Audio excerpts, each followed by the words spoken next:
বলতে বাধ্য হচ্ছি, এখনকার তরুণ সমাজ ওই 2টা আড়াইটার দিকে ওই যে কার কার খেলা থাকে ওই খেলাগুলো দেখার জন্য ওঠে, তাহাজ্জুদ পড়ার জন্য উঠতে পারে না।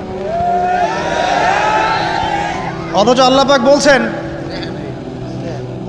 পাক বলছেন কি, যে শেষ রাতে আল্লাহ পাক প্রথম আসমানে নেমে আসেন এবং আহ্বান করেন, কে আছো আমার কাছে কিছু চাইবে আমি দিব, কে আছো আমার কাছে রিজিক চাইবে দিব, কে আছো আমাকে ডাকবে আমি তোমার ডাকে সাড়া দিব, কে আছো আমার কাছে ক্ষমা চাইবে আমি তোকে ক্ষমা করে দিব।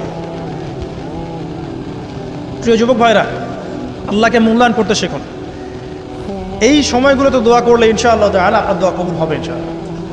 সবচেয়ে ইম্পর্টেন্ট হচ্ছে একটা, যেটা আমরা প্রত্যেক দিন পড়ি, প্রায় 17 রাকাত নামাজ পড়ি আমরা, ফরজ নামাজ, শুধু ফরজ নামাজের কথাই বলছি।